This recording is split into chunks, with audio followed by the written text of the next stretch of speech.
So I have a question for you. What if there was a way that you were able to build an audience with not only online events but offline events? Because over the last 3 years now, we've been able to build a community of over 8,800 people, names, numbers, and emails, in an audience with just strictly offline events, networking events, mixers, in different groups and in different sections of the world. And what I mean by that is this. Over the last literally 3 years, we've been able to build an audience of business professionals, entrepreneurs, founders, CEOs, and all of the sort. And right now in this video, I'm just going to kind of go over how you can literally build, scale, and monetize your audience, but really build and scale your audience to a point where you can impact hundreds and even thousands of people without you ever putting in as much work as you did before over the course of time, because that's literally what we did. And so I just want to talk about a few things, right? And if you don't know who I am, my name is Amari Bryant. I'm 31 years old from Miami, Florida. And we built a networking group. I like to say we a lot, but we built a networking group for over the last 3 years that started, the first year on boats only exclusively. And now we've expanded to multiple states. And we've probably almost 150 events in now, meetups, mixers, just offline. And so we want to build the biggest offline networking community of like-minded people. And we've even divvied and ventured into the faith-based Christian, world where we're hosting events and meetups for people who believe in Jesus. And, I'm a Christian, and hopefully, this helps you in any area of your life in terms of building events. And so I just want to give the game. This episode is just to give the game. This is not really scripted. I have some notes here that I'm going to kind of, go off of, but I just want to give the game. I just want to give the game on how you can literally build, scale, and eventually monetize your audience, building offline events, but then really building online events. Because even the truth of the matter is, when people come to the events and they say, how can I get in front of other people? How can I meet this person and that person? And all I do is say, just document your journey, right? Build an online presence, because you can reach more people. Because when you're building online, you build wide. But the reason why I choose to build offline as well is because, one, I know not many people are going to do it consistently over the next 7 years. I said, I'm going to do this for the next 3 to 5 years. This is year 3. Now I want to do it for the next 10 years, right? Because I believe that nobody's going to do it how we're going to do it. Or if somebody's doing it, they're not doing it at a scale and a capacity that we are doing it. And also, I love building deep. I love building relationships. I want to build not only wide, but I want to build deep. I want to build depth within the community so people can have something to hold on to, not something that they just can view. And so, yeah, I stutter a little bit sometimes, but it's okay. God works through people who have deficiency, so it's okay. And shout out to my barber, because I just got a haircut. And yes, I just got my nails done. I did put some paint on my nails. My group chat is giving me flack for it, but I don't care. It's okay. And so the first thing I want to talk about is, how we went from small mixers to large scale events. And it's very simple. What we started to do at first is we had to come up with a big splash, right? We had to have events where, being in South Florida, there's always something going on. So how do we get more people at our quote unquote events? Well, we're going to do them on boats. So we started doing them on boats. The first 2 were on a 2-story boat.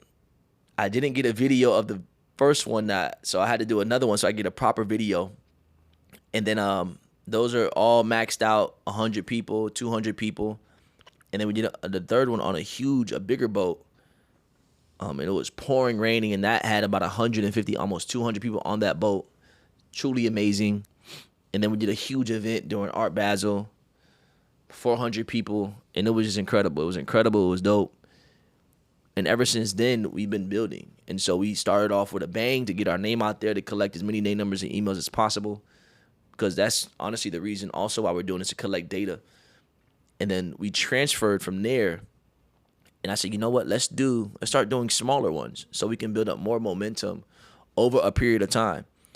And so that's what we did year 2. We did about 20, 25 events. And then now year 3, we've done about almost 50 events in 5 different states. And these events are literally free. They're pretty much free. And so we're doing it for a reason, to collect data, but also to build a community. I've wanted to build, so how do we go from small mixes to large events? It's the vision. Number one, you have to believe that your vision is big enough to where it can hold people in it. And I think one of the things that we do is we get to a point where we limit ourselves, means that we limit God. We don't believe that we can do it, but really and truly, we never were going to be able to do it in the first place by ourselves. Yes, we can get to a certain level by ourselves, but with God, anything can happen, right? And He created everything. So how I look at it is, if God has done this with these people who have all these deficiencies, why can't He do it with me, right? Why can't He do it with us if we put Him first? And so you have to have a vision. And then so we started off with a bang, but then also we every day, every week, every month we're having an event, a meetup. So we started off big with a few events, then we got to a point where we're filling in the gaps. So yeah, that's what we did. We had a vision. And also we collect name, numbers, and emails. So we have newsletters now. We text marketing. We have all these things that contribute to keeping people in the loop. We have conversations like this. Usually it's with somebody who is, in the space, who has knowledge and value to give, who either I want to learn from or other people can learn from based off their expertise. And what we do is, we host conversations like this. So we have different things that fill in the gaps, right? What makes an event successful? What makes an event successful is pretty much this. It's the experience, right? You can talk about all the mechanics and the lights and all these things, but at the core of it, are people getting value from the thing? So if ours is a networking mixer or an event or a video, whatever it is, are the people that are there for the thing getting as much value as possible from the time they check in, to the name tags, to the actual networking? Like, we like to focus on less on people speaking and talking, because you can YouTube those things. Are people really interacting with one another? So the experience itself is what makes these rooms amazing, right? So next question is this. So why are events the fastest way to build authority? This is a good one, actually. Events are the fastest way to build authority. It's very simple. It's because what it does is, and the reasons why I even started and had a vision to host events, and while other people said, we're going to join you in hosting these events, is because the vision, the vision is to make you an authority figure. I mean, I was tired, and I tell you this, bro, it's crazy. Who is this calling me? See, I can't talk right now. Doing a podcast.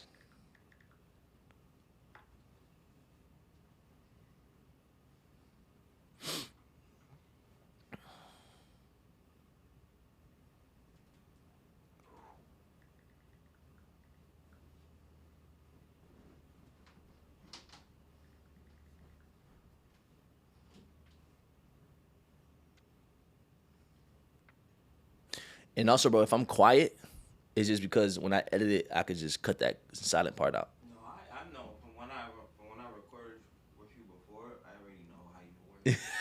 It's just easier to cut the silent noises. Yeah, I know, so you don't have to keep restarting. Yeah. I just go quiet and I just restart. But why are events the fastest way to build authority? So I was saying this, right? It's because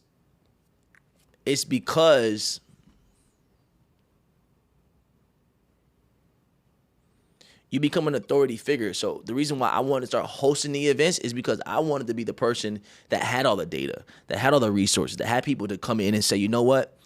Who is hosting this event? And because I was the person hosting the events, I didn't necessarily go out and say, hey, I'm the one hosting the events. Over time, people would see and recognize based off how I was moving, how I was shaking hands, how we were giving out name tags. you know, I become an authority figure. So when you are hosting an event, you become an authority figure because you're the person that's hosting the event, right? It's like being the founder of something or the CEO of something. You just have an automatic aura around you. Not that I'm asking for it, but you have a perceived perception about you that, oh, this is the person that made this happen. This is the person I need to talk to. And I wanted to become that in my space. And so I had to host the event. So now all the eyes and attention were not on me, but were on the event. And by default, when people ask, hey, who put this together?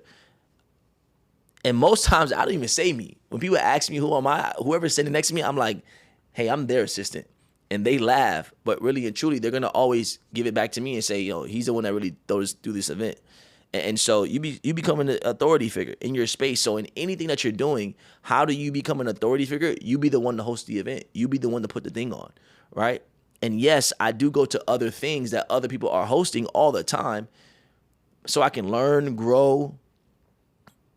But ultimately, you know, I want to be the authority figure because I want to be the person that's not necessarily in charge, but I want to have a level of access that you wouldn't be able to have if you didn't throw said event, right? Now, the importance of intention behind the importance of intention behind the events is important, right? Because it's not just in attendance, it's who you want there. So when I host my events, I name them what they are: the business, entrepreneurship, and tech networking mixer, networking social, networking brunch, whatever it is. I want people to know this is for business professionals, entrepreneurs, and tech enthusiasts, right? How do you dress? You dress how you want to be addressed, right? I want to set an ambiance of people that are going to be there. So when people come to these things, they already know what they're getting. I don't want to name it a word that people would have to guess what it is because I'm just starting, right? I'm only 3 years in. We've helped over 10,000 people network, right? Get to know each other, become better speakers, better orators of what they do, become better listeners because you have to listen to people in order for them to hear you, right? So the importance of attention is important. Like when people walk, from the moment somebody walks in to the moment they walk out, what was that experience like? And that's the intention you have to put behind it. Even when you're building the events, am I collecting name, numbers, and emails? Am I putting everybody in a newsletter? Am I updating them once a week or bi-weekly on all the things that we have coming up or all the things that we have doing? Are we doing those things, right?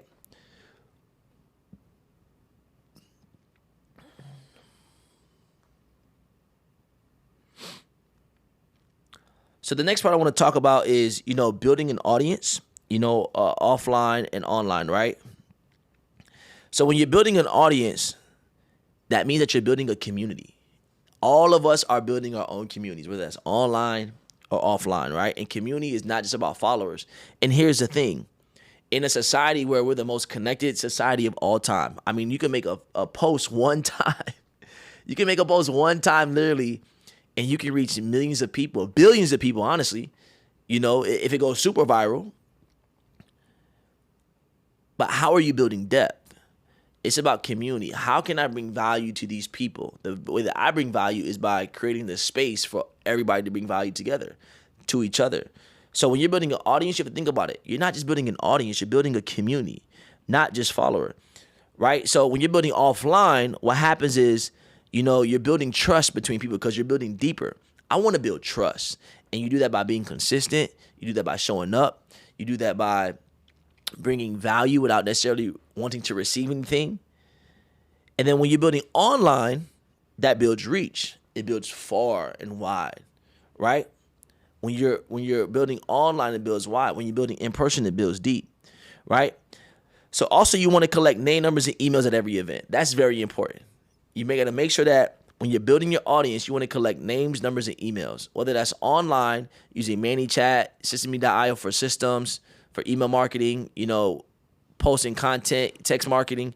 You want to make sure that anything that you're doing, you want to build names, numbers, and emails because you're collecting data. Look at Instagram, look at Snapchat, look at TikTok, look at LinkedIn, look at your local church. Whatever it is, they're always collecting data because in this society, data wins. If you have the most names, numbers, and emails, and you're treating that ecosystem correctly and you're nurturing that ecosystem, you're going to win at the end of the day. So how many more events can you host? How many more online programs can you host? How many people can you get into your database so where you can constantly email, text them, You know, I get a text every week from a church, from a huge church. I get a text every week from a huge church that I know is bringing in millions of dollars in donations. One of the biggest churches in the world. But guess what they're doing? They're always giving value, but then also in return, they're collecting data. And in response to collecting data, they're promoting their things, and they're saying, hey, if we brought you value, please partner with us in building the kingdom, aka donating, right? What are they donating to? So they can build more events, bigger buildings, so people can, you know, love on God and love on Jesus. They're, you know, promoting events. They're, you know, paying for salaries, you know, giving out more money to other churches, helping other ministries build, outreach, helping the community, right? But they're collecting data. Everybody should be collecting data, names, numbers, and emails, right? And whatever you're doing, whatever your mission is, whatever your vision is, it just has to be big enough so people can see it, see themselves growing within that vision. If your vision isn't big enough, then people won't see, right? People won't see themselves winning within the vision. In the Bible, it says without a vision, the people will perish. Well, without the people, the vision can't enhance. We have this thing going on right now at our church called Harvest Hands. It's like, man, how many people can we get to sow? How many people can be there sowing, right? Whether that's servant leadership, whether that's giving a seed of money, whether that's, you know, showing up to church, regular attendance, whether it's, you know, whatever it is. How can we get enough sowers? Because we know the harvest is going to be plentiful. But also remember, only about 20% of people are going to be the person sowing. 80% of people are going to be the people that are receiving that harvest. So now when we look at it, who do you want to be? And in what space do you want to become? Do you want to be a sower? Do you want to be a harvester? Well, you can do both, right? And so the goal is to bring value to the audience, because then the audience will see that you're bringing value, and they're gonna expand the vision 100-fold. And you know, why should every entrepreneur build both worlds? You got to build both. You have to build online and you have to build offline. It's so important because it's a tit for tat, right? You're building online because you want to build reach. You got to have more people that are engaging in your thing, more leads. You got to build it. Then you want to build offline to create personal depth, right? You want to make an Instagram reel post, but then also you want to post in your stories to give people the day-to-day, give people a deeper insight. You want to build, you want to post on Instagram, but then you want to DM people. Hey, how are you doing today? Right? You want to build these interpersonal relationships. You want to post on YouTube. Like, this is going on YouTube. You want to post on YouTube because YouTube is its reach and its depth. It's going to reach more people, but then also what it's going to do is it's going to build depth, because this episode is going to be about 30 minutes. So for 30 minutes, people are tuning in to what it is that I'm saying because I believe that I'm going to give value, right?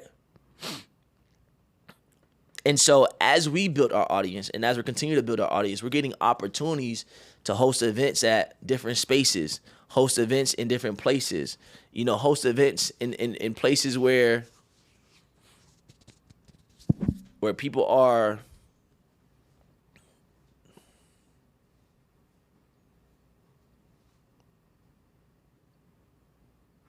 they see the value, because we can bring 200, 300, 400 people to a space. You know, we have an event coming up with 1,000, like 1,100 RSVPs. So if 500 people show up to this space, it's going to be amazing. And the owner of the restaurant is giving it to us for free. So the more value we build, the more opportunities are going to come our way. The first time we came into hosting a huge event, we were able to secure a 5-figure sponsorship that covered all the costs that we needed in order to host a great event. The sponsor was happy. I'm still with the sponsor till today, right? The people were happy. You know, the venue was happy. Everybody won because we created an ecosystem, because we brought value. And so as long as everybody can see themselves winning within the ecosystem, you're always going to have an ecosystem to bring value to. And you got to always know this. You have to bring more value than you're ever going to receive. The value has to be like 10, 50, 100 times fold. For every 10 pieces of value you put out there, you do a call to action, right? For every 100 pieces of value you bring out there, you do a call to action. But you have to, the value has to be up here and the ask has to be down here. Now, the more value you bring, the more video content you put out, the more knowledge you give people without expecting anything in return. And I'm talking about your best knowledge, because people don't pay for information, they pay for proximity. Remember that. Then you're always going to have an ecosystem to be a part of. So look, the next part is this, right? So how do you build an audience, right? The real way. The first thing is you want to document. You want to document everything. As a matter of fact, I want to get my Osmo, but it's over there. It's far.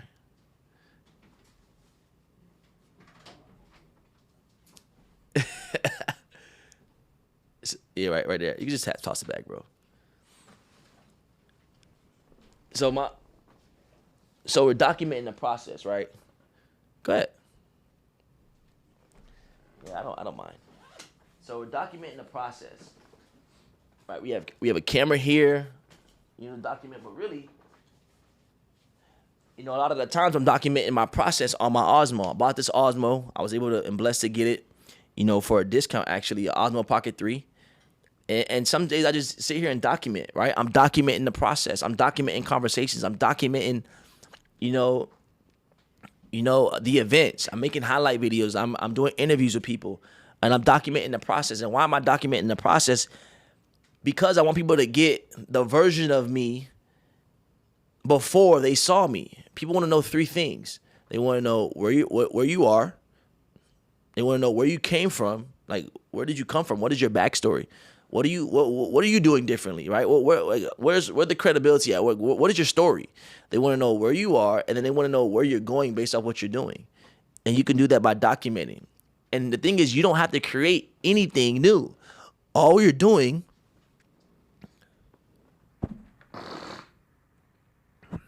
on your day-to-day life is documenting what you're already doing. So you can be a teacher. You could be a firefighter. You could be a police officer. You could be a doctor. All you're literally doing is documenting your process. You're documenting the things that you're doing, and then you document it in long form like this, and then you can clip it up in the short form to catch people's attention. You can use Opus Clip, Repurpose.io, all the things, right? But you want to document over create. And then you want to tell your story as you grow. As you grow, I'm telling my story. Well, what is my story? My story is attached to my mother. My mother had me at 14 years old. My dad was 16. At 21 years old, my mother was placed in an environment where she saw her mentor sell her house. The commission on the real estate agent was about $40,000. My mom was making $40,000 a year. The real estate agent made that in 2 months. My mom immediately said, whoa, I'm in the wrong profession. And here's the thing. You can only grow sometimes based off of the cap and the ceiling of the business that you're in, right? Always remember that. You can only grow as much as the business that you're in. Sometimes the business and the occupation that we're in is not going to allow us to grow. And that may not even be financially. That may be mentally, physically, emotionally, socially, relationally, or spiritually. It's like the fish in a tank. They say that the shark doesn't grow in a tank that is smaller, but when you put it out in the ocean, it's going to grow to its full size. Sometimes the capacity at which we're meant to be at cannot fit us, cannot hold us, so we get stuck. So we always have to enhance our environments. We always have to enhance the people that we're around. I was having a conversation with somebody earlier, and I was literally saying, this is crazy. I was literally saying how I need to be in rooms with people who are better than me. That is my only goal. In 2026, if I'm ever the most whatever, if I'm one of the top people in the room, I don't want to be in that room for too long. You have to be in those rooms so you can give knowledge. But I always want to be in more rooms that stretch me, that make me uncomfortable, where I'm not the big dog, where I may feel some uncomfortability, right? When Jesus was walking with his disciples, he made them do things constantly that was outside of their comfort zone. I need you guys to go 2 by 2 and go out to the world and spread the gospel. That was uncomfortable, right? Like, do things that are outside your comfort zone. So you want to tell your story as you grow. So you just document. Get you an Osmo and you could document. You could have a microphone. Just document. Just document. At your job, in your occupation, in your ministry. Just document your process. Because I promise you, you're going to look back and you say, man, look how far I've come. But then also, your kids are going to have something to watch because we're not going to be here forever on this earth. YouTube is evergreen. Social media is going to be evergreen until it goes away, which it probably won't anytime soon, right? But then also, people can learn from you in your documentation. The more transparent you are, the more they learn. And then also, you're building your audience. You're going to build an unlimited evergreen audience forever. Forever. Right? You want to give value also without expecting anything back. That is the number one thing. When you're building your audience, you want to give as much value, the best value as possible without looking for anything in return. My job for this is I'm not necessarily looking for anything in return. Will I get a few things in return? Maybe. But my job is to give you the most information that you need in order to get to where you want to go and learn how to build your audience, right? Then you want to talk about things that you're learning in real time. You want to be consistent every day. You want to focus on conversation and not perfection. Do not be perfect. The most imperfect things go viral. I made a video the other day of me in the restroom, and I made a funny video about, asking God for a relationship or Jesus for a relationship. I tell him I'm ready, and he was like, and I put, Jesus in quotation mark. He said pretty much, who you ready for a relationship with me? It went viral, 1.2 million views. I promise you, 1.4 million views. It is not the most crisp video. It's just not. Front camera, fuzzy, in a restroom, hat backwards, no haircut, viral because it's relatable. People want relatability. I'm telling you, they want relatability for sure. Right? And that's how you get people engaged over a period of time if you have them hooked on your story. Keep people engaged. It doesn't have to be perfect. It's not perfect. It has to be in strive for perfection, which means that you're always going to grow.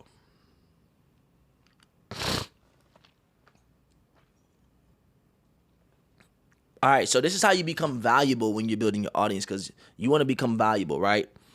You want to provide value before asking for anything. You always want to give as much value, like I said before, 10 times, 20 times more value before you give anything, right? Teach what you know, even if you're still learning. And I like this because I say we're always on a scale from 0 to 10. 0 means that you don't know what's going on, you just got started.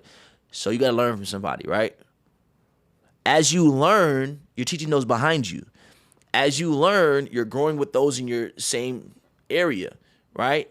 As you learn, you're learning from people who are higher than you. So if I start at a 0 and I get to a 2, I can now show somebody that's on a level 0 or level 1 how to get to level 2 because I've gotten past those stages, right? Then also I'm going to find my tribe. So I'm going to find those 2s or 3s, those 1s, 2s, and 3s that are around my level. We may not be doing the same thing, but we're in the same, type of journey. I'm going to build with them. This is my accountability partners. Like, yo, you doing this? Just, okay, we have this going on. All right, cool. And then as a 2, I'm going to learn from those 3, 4s, and 5 because I want to get to their level. And then when I get to a 5, 6, 7, those are now my tribe. I'm at the 5, 6, 7 tribe, but now I'm teaching more people. 1, 2, 3, 4, 5. I'm teaching these people how to get to my level. Then I'm still learning from these people up here. You want to spend 33% of your time with 3% of people. Sorry, you want to spend 33, I apologize. You want to spend 33% of your time with 3 types of people. You want to have mentors. That's going to be the smallest. When you first get started, that's going to be the highest number. But as you grow, it's going to be the smallest number, right? Then you want to be around people that are in your circle of reference, right? The people that you're growing with. Your mentors may be 2 to 5 people. The people that you're growing with may be 5 to 15 people. And then as you get up the charts, you're gonna want to spend 33% of your time with people that you're teaching. And over time, that number gets bigger because you're at a higher level, which means that you can teach more people. I can teach more people if I'm at a 9, 10, rather than if I'm at a 1, 2. But if I'm at a 1, 2, I can learn from more people, right? I can kind of see who I want to learn from, who I want to grow with, whose principles do I want to take, all of these things, right? But the people that you're growing with kind of always stays around those 5 to 15 people. Those people may change, but the numbers won't. Right? So make sure you're always showing the behind the scenes journey. Like I just took my Osmo. I showed the behind the scenes journey. I'm honest about my losses, not just my wins. Like I've taken some big L's. But I don't even call them L's. I call them learning lesson. because there's no L because I'm still alive. I'm still alive. God gave me another breath of life. He said, you know what? There's another day today. Let's go and make it right. Let's push forward. So I'm always constantly learning. And I want to lose faster, or I want to learn faster than most. I don't want to take a year to learn. I want to take 2 months to learn. So then if I need to pivot, I can pivot faster. Somebody who pivots 3 or 4 times in a year versus somebody who pivots only once after it's not working, the person who pivots the most is going to win because they're going to find new ways to improve, new ways to make it happen, new ways to make it shake, right? And then also you want to create some form of transformation. The result is the result, right? Hey, I can help you do this in this amount of time. But what about if it's transformation? I can make you feel this. Hey, what do you really want? Why do you want this goal? Do you want to be able to travel more? Do you want to have more family time? Do you want to, get closer to God? Like, I just did this thing called soul care. My soul is a lot better than it was 2 months ago. I didn't do it to necessarily get an accolade. I did it because I want to be able to be more forgiving, give more grace, have more discernment, have more clarity, get closer to God, hear his voice more. Build a stronger relationship with Jesus. Have more capacity to bear the pain of more people because I know I talk to people. Right? Have the discernment to be able to know when to hear the Holy Spirit. Like, these things. Now, I'm not perfect. I'm not a saint. But the result is the result. I want that feeling of closeness. I want that feeling of wholeness. So I went through soul care. It wasn't easy, but I went through it. Right? And it's the transformation that happens along the way. The result is the result. Marcus Lemonis, I used to call him the prophet. That's where I get my name, the prophet child, from. He always talks about 3 things. It's people first. Get around the right people. That's going to help your transformation. It's process next.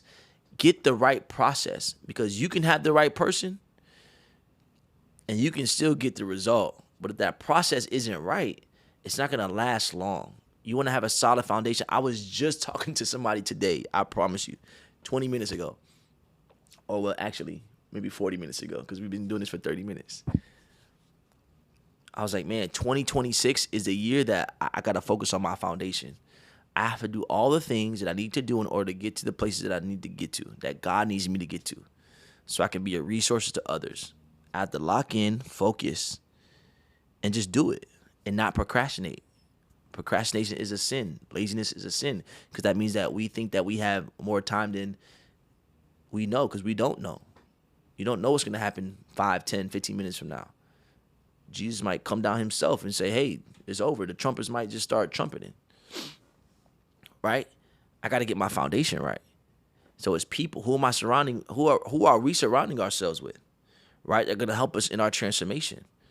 What is the process that we're going through? Right? Are the processes right? Is the foundation right? Because I don't want to build too quick to where my processes I'm skipping steps. I don't want to build too slow where I'm going to miss out on my blessing because I'm not ready. I want to find the right process. Then I want to find the right product. Right? What is the thing? What is the thing that I'm promoting? What is the thing that I'm selling? What is the thing that I'm helping people with? Right? And then the profits will come. And the profits don't have to just deal with financial. The profits can be in the main 7 areas: mental, physical, emotional, social, relational, financial, and spiritual. I want to have a profitable life, but I got to have people. I got to make sure the people are here. I have to make sure the process is right. Then I have to make sure the product is correct. The thing that is actually helping people, that is actually helping more people than it's not. And then I can worry about the profits later. But that's just a result. These 3 have to be in alignment. And that's how you get a great transformation, right? It's not what can I obtain in my life. It's how do I want to live my life? I want to live a life that I don't have to escape from. I don't want to have to say, I got to go on vacation because of this thing. No, I want to say, hey, I can do this from wherever, whenever, whyever, and I'm doing it because it's a part of my ecosystem. I want to build I want to build a life within a life that I never have to escape from. And that's the true honest. Now the next thing is building systems, right? You gotta have systems. You gotta have systems for capturing data. You gotta have systems for sending out emails. You gotta have systems for sending out text messages. I can just give you a few. Some of the systems that I use Substack for my newsletter. It's free. And you can charge on there if you want to. I don't, but you can. It's free to get started. Substack is amazing. Love Substack. You can use systeme.io for your email marketing. It's free up to like 1,000 contacts, $27 a month after that. And you can even build an ecosystem within there, a community within there. But it sends out emails, sends out all the things, right? You need a system for content. How are you putting out content? What are you talking about? Is it a podcast? Is it a interviews? Like whatever it is. You want to have those things, right? Then you want to have a system for transferring name, numbers, and emails to an email system, an email list that goes into your newsletter, then saving all of those things over a period of time in case you want to change those places where you hold that information, right? Then you had to have automations, right? How are you using AI? Do you have ManyChat set up in your Instagram, right? Where people can comment a word and, it can handle 1,000 DMs, right? What if a post goes viral and you have nowhere to take those people? Or you've missed out on a potentially 1,000 people that can go to your offer, that can go to your business, that can sign up for your newsletter, that you can have in the ecosystem. The number one thing that we want to do when we're building our audience is we want to get everybody from the platform that we are promoting on and get them off the platform into our ecosystem. Because what if Instagram goes away? What if Snapchat goes away? What if TikTok goes away? What if YouTube goes away? And by going away, I mean, what if these things are pivoted to something else? What if another ecosystem pops up? What if Facebook goes away? And there's a new Instagram platform, a new Facebook platform, a new Snapchat platform, a new TikTok platform. Well, if I have my name, numbers, and emails, I can always move my audience wherever I want them to go. So the goal is post as much content as possible. Build the systems. You need AI automation, ManyChat. You need systeme.io or email marketing service, and you need a newsletter. And take all of those things off of the platform. My church does a great job of having us sign up for different things, and I can get text messages, emails. It's always different points of reference, so I'm always reminded of something. So we have to make sure that we are taking all of those things off of the platform. So systems matter, right? If you want to build a big empire, you got to have systems. You got to have systems that are in place that eventually, if you are not there, the system still operates. The best businesses in the world operate when the head person is not there. If your business is not operating, if our businesses in 2026 are not operating in a way that they can function without us being there, if it's too reliant on us, then it's not sustainable. So that's something that I'm working on. And I'm making this video because I'm going to watch this video back and I'm going to take notes, right? And what is the acronym for systems? Systems stands for what? Save yourself time, energy, and money. If you have a system, you can save yourself what? Time, energy, and money. Systems, right? So remember, you always want to build, scale, and monetize, or you can build, monetize, and scale, but definitely build it first, scale it, and then monetize in which order you want to put that. Monetization shouldn't be the first step, and that's what people usually get wrong, right? But there are ways of monetizing an event or an audience. It's events, community memberships, partnerships, digital products are a huge one, affiliate programs. And your audience will be your number one asset in 2026. The bigger you could build your audience and the more in-depth you could build your audience, I'm telling you, you will get to a point where no matter what you do, your audience will follow as long as you're giving value. And so this is what kind of, I don't know what you believe in, but I would just say this. This is what God taught me while building all of this. And the honest truth is that what he's taught me over the 3 years is that even though I can build it by myself, it's going to take longer and it's going to be a lot harder. I personally need to have systems. I need to trust on God more and trusting people more. And I need to be a better duplicate of myself to create the systems that I need in order for this thing to grow. And that's the honest truth, right? Also, God's timing, trusting God's timing matters. Everything happens on his time. I promise you, these last 3 months have been nothing but God. In the way that he's moved in my life, the way that things have just aligned in my life, the people that I've met in my life, the rooms that I've been in my life. Like, I'm so grateful for my obedience. And I'm not saying that I'm perfect, because I'm still flawed in many ways. But my intentionality on being obedient when he's brought somebody, something to me, has paid off dividends. It's brought me a lot of favor and a lot of grace. Also, it's taught me about servant leadership. In order to get to where I want to go, I have to be serving underneath somebody else's vision first in order to get to where I want to go.